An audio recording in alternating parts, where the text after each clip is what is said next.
The new view recognizes the mask of defensive behaviors and attitudes. If a child or adult is acting defensive, there is something much deeper going on below the surface. There is a perceived or anticipated threat driving the child's response against the parent.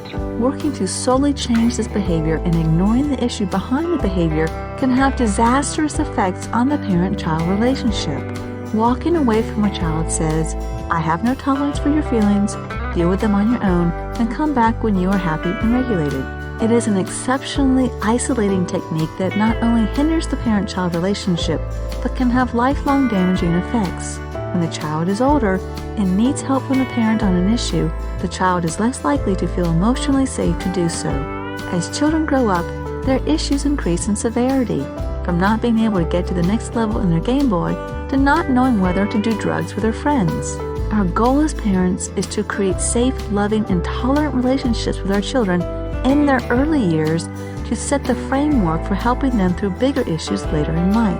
Leaving our children on their own to figure out our strategy is not parenting, it's battling. Walking away from a child does not allow for a connected, trusting, or safe interchange between two human beings. We need to get back to the basic understanding of defensive attitudes and behaviors.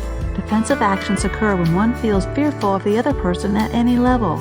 Defensive actions are for protecting oneself or avoiding unpleasant ideas, thoughts, or consequences. If we continue to feed more fear into this dynamic by emotionally abandoning our children, giving consequences, or sending our children away to work it out with someone else in therapy, we are only creating more of the same and lose the opportunity to strengthen the parent-child relationship. In such situations, we need to understand the child's fear has him putting all his energy into self-protection instead of self-regulation. Self-defense has taken the place of self-regulation. Parenting is about helping and teaching our children how to find balance in their lives, how to regulate their feelings, and how to modulate their internal states, rather than consequenting them for not having the ability to fully master these on their own. Traditional techniques leave the dysregulated child on his own to find his way back to balance. While some children are able to do this, those with severe behaviors simply cannot. That's the very reason they have severe behaviors. Their internal regulatory systems have been severely compromised. They are unable to regulate overloads of stress and fear. They need the parent to stay in relationship with them to assist them. What is even more interesting is to recognize that as a child becomes more and more defensive, he becomes less and less able to accurately perceive the motives and feelings of the other person. The motives become exaggerated and more threatening. Clearly, this indicates when a child and a parent are in the midst of a heated moment, it is critical the parent be as safe and regulated as possible. Any inclination to the contrary will cause more reaction from the child as the child's defensiveness increases. The first step is always going to be to diminish the emotional threat that caused the defensive behavior to begin with. Instead of expecting the child to change his behavior in the moment, it is the parent's responsibility to make efforts to change the perception that created the threat. Anything else will only produce more fear and continue to feed the negative neurological feedback loop. Remember, this defensive behavior is not against you personally. It is an act of self-protection.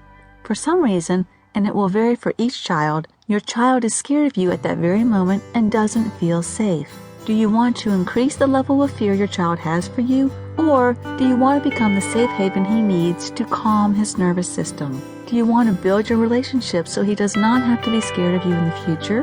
Do you want change or more of the same? For your child's actual behavior to change, your child must feel safe.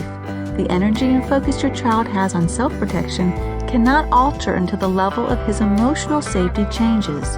It is not about changing your child's behavior, it is about changing the way your child perceives you. It takes making yourself different in a way that brings love and acceptance into the interaction with your child. Love, acceptance, and validation create safety.